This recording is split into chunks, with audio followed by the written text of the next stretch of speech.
qué es lo que verdaderamente creemos que es importante que aprendan, porque solo en esa medida podremos adaptar nuestras metodologías a lo que creemos que realmente tenemos que enseñar, y eso es fundamental.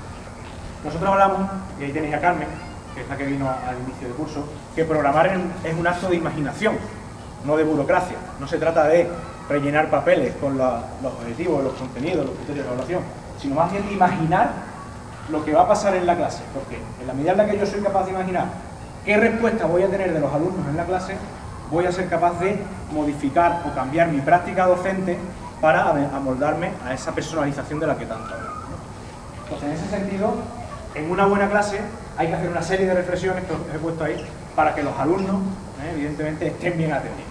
Y eso es importante tenerlo claro. Esto va ligado a nuestros procesos de coaching educativo.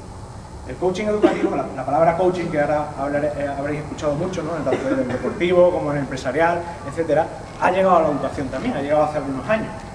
Nosotros tenemos, creo que somos la entidad, la fundación que más horas tenemos de coaching didáctico en el aula. Y el coaching didáctico tiene un objetivo: no mejorar al docente, sino mejorar los procesos de aprendizaje que se dan en el aula para que el alumno mejore.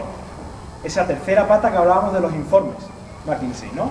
¿Cómo hacemos, qué implementamos para que mejore el desempeño de aprendizaje de nuestro alumno? Entonces, ¿cómo hacemos, qué técnicas empleamos en nuestras aulas? Que venga una persona externa a asesorarnos también, evidentemente, para decirnos cómo podemos mejorar todo, ¿no? Y crecer juntos.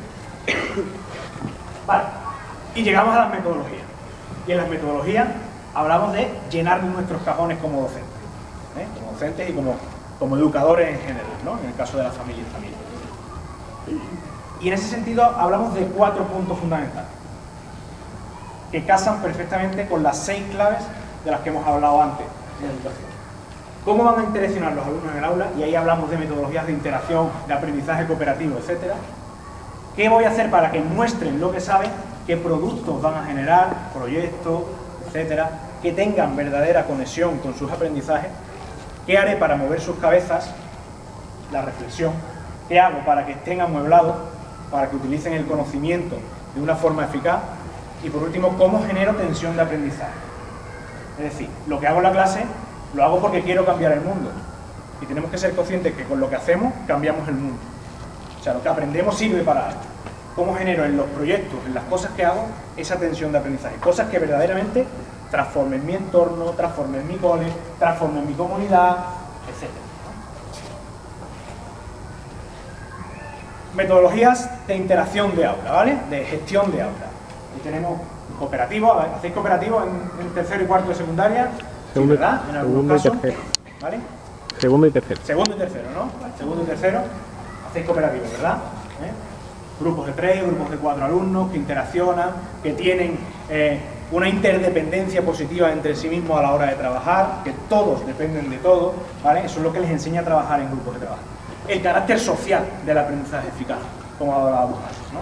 Trabajo cooperativo. El trabajo por proyectos, ¿vale? Hablamos de proyectos, hablamos de unidades integradas, hablamos en esa tesitura, ¿no? ¿Cómo hacemos para generar esos productos visibles de aprendizaje que les haga a ellos estar también motivados, ¿no? Pues el trabajo por proyectos, como veis ahí, o el trabajo por PBL, son una de las metodologías que también se impulsan ahora mismo, el aprendizaje basado en problemas. Generamos un problema que los alumnos tienen que resolver autónomamente. Eso les hace ser creativos, es una metodología de enseñanza creativa por excelencia.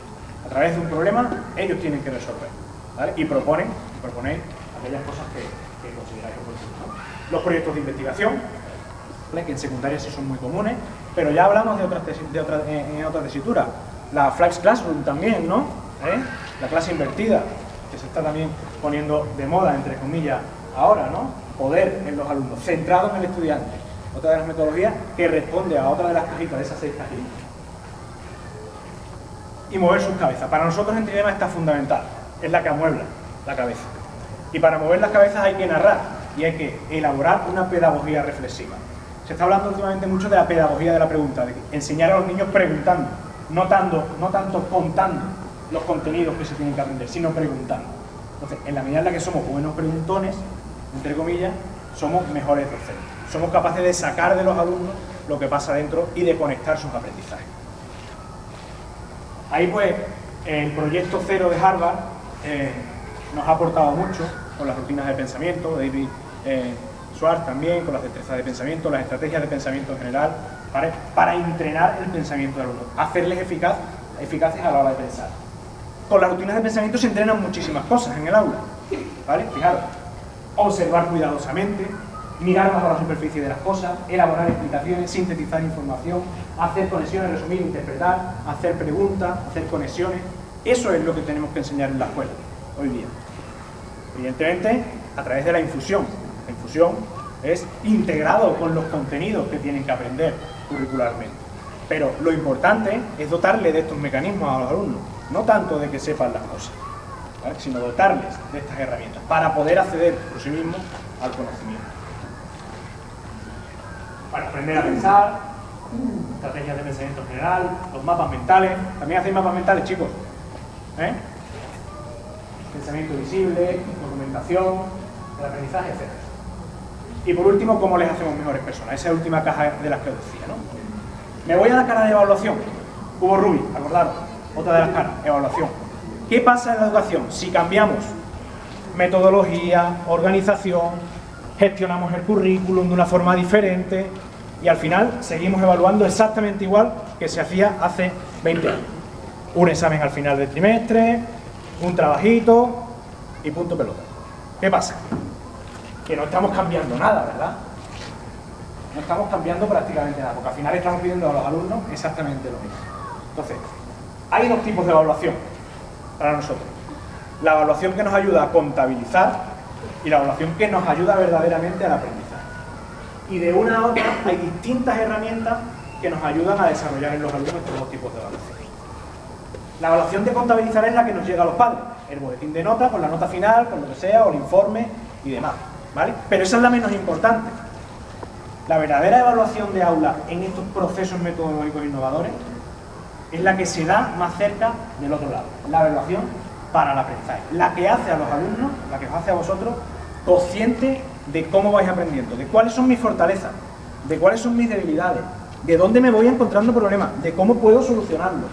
Entonces hay una amplitud de herramientas que nos ayudan a una y a otra. Pues desde los exámenes y los test y los trabajitos, las exposiciones que están más cerca de poner la nota, a la autoevaluación, la coevaluación, los portfolios de aprendizaje, todo ese tipo de herramientas que nos van a ayudar a ser más conscientes de dónde tenemos los problemas, de dónde tenemos las dificultades, para poder así ayudar a esa personalización de la que tanto hablamos.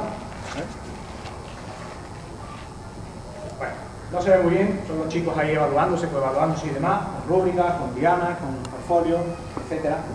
Otra de las caras importantes es la del liderazgo, porque lo que tiene que tener una buena institución, y hoy estamos aquí y estáis aquí los padres apostando por ello, en una institución que apuesta de manera ligada íntimamente por la innovación y por una pedagogía innovadora de futuro, es el liderazgo.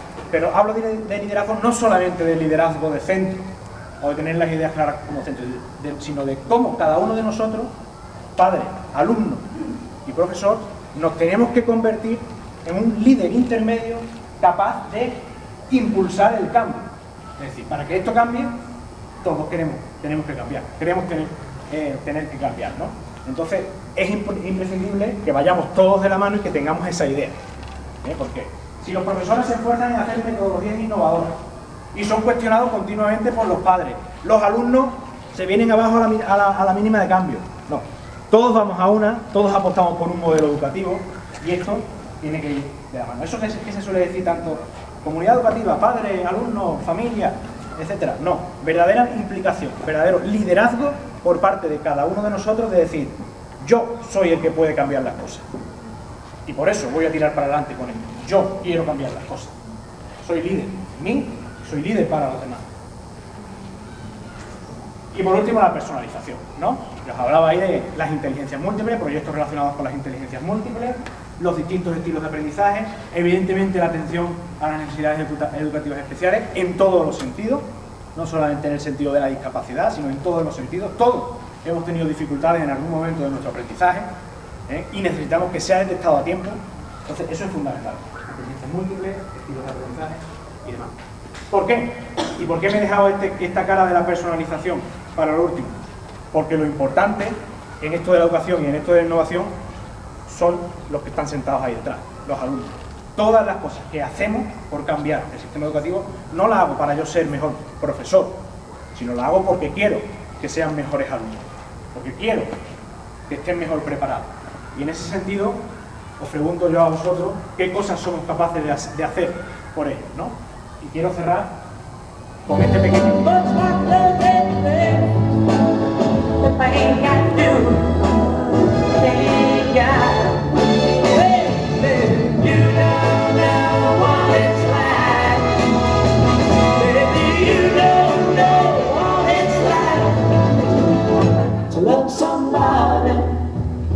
To love somebody the way I love you.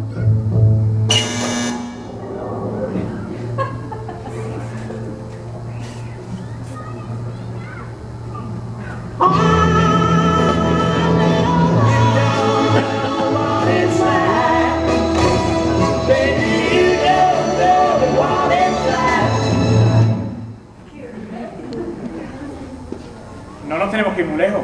¿No? ¿Qué cosas somos capaces de hacer por ellos? ¿Verdad? ¿Qué cosas somos capaces de hacer por ellos? Vosotros las hacéis aquí. Muchas gracias por vuestra atención y espero que os haya servido un poquito para